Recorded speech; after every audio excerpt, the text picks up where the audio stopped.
There is a village deep in the heart of the forest, a place where the trees tower like the ancestors watching over the land. The village is called Ibuza, and it's a peaceful place where the men till the land and the women weave cloth and cook meals over firewood.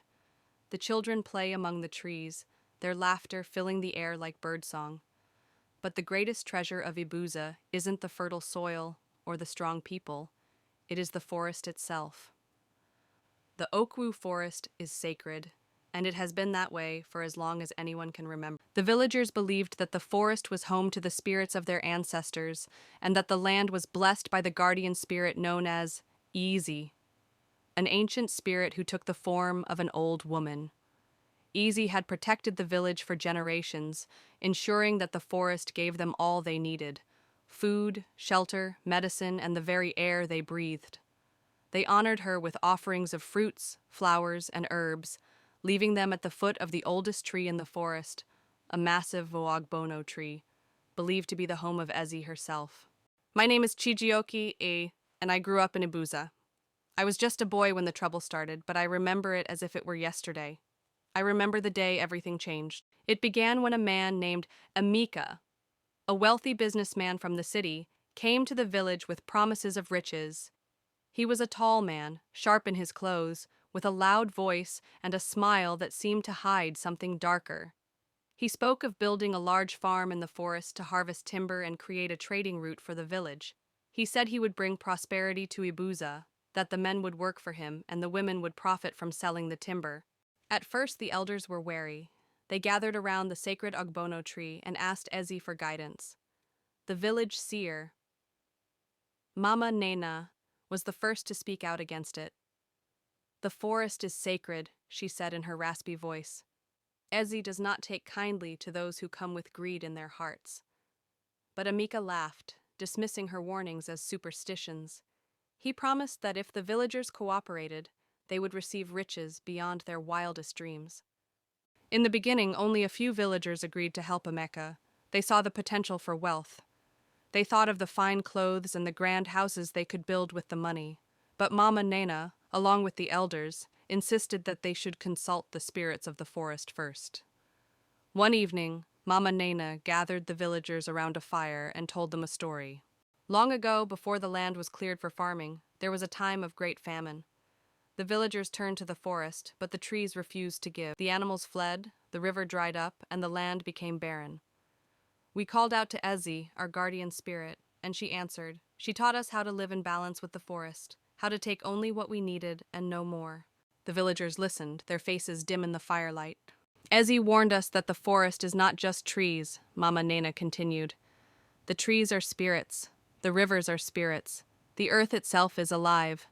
To take from the forest without respect is to take from the ancestors, and when that balance is broken, the consequences are dire. Some of the villagers felt uneasy, but others were still hopeful.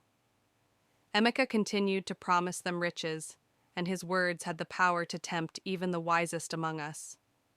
One night, as the stars shone brightly over the village, Emeka led a small group into the Okwu forest, ignoring the warnings. They marked the trees they intended to cut down and prepared to begin their work. The next morning, the forest began to change. The sky, which had been clear the day before, grew dark, and a heavy mist covered the village. The trees groaned as if they were being pulled from the ground.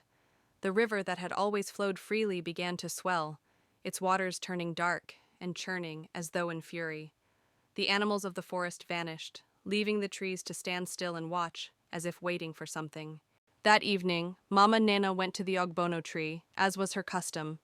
She prayed for guidance, but when she touched the trunk of the tree, she felt a cold, unnatural chill run through her. Ezi was angry. That night, the villagers were awakened by the sound of distant wailing, the cries of animals in distress, and the rustling of trees moving in a way they had never heard before. It wasn't until the next day that the true nature of the forest's anger became clear. Emeka and his workers were found lying unconscious at the edge of the forest. They had been attacked by an unseen force. Their clothes were torn, their bodies bruised, but none of them had any memory. The villagers gathered at the edge of the forest, frightened. Some whispered that it was Ezi's anger that had caused the attack. Others believed the spirits of the forest were punishing them. Emeka, though, refused to believe it. He blamed the villagers and their old superstitions. He demanded that the work continue, but Mama Nena stepped forward and spoke firmly. The forest has spoken. We cannot take from it without giving. We must leave it in peace or risk our very lives. The tension in the air was palpable.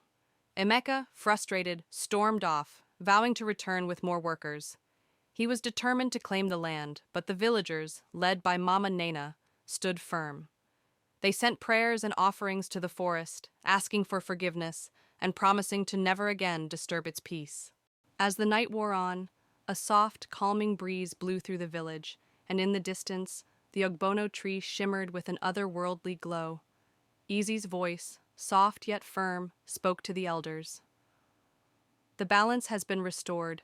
The forest is not for man's greed, but for all to share. Honor it, and it will honor you. Disrespect it, and it will take from you what you hold most dear. From that night on, Emeka never returned to Ibuza. The villagers learned to live in harmony with the forest once more, offering their thanks and respecting the sacred land.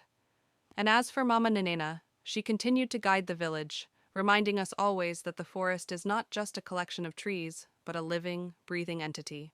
The sky, which had been clear the day before, grew dark, and a heavy mist covered the village. The trees groaned as if they were being pulled from the ground.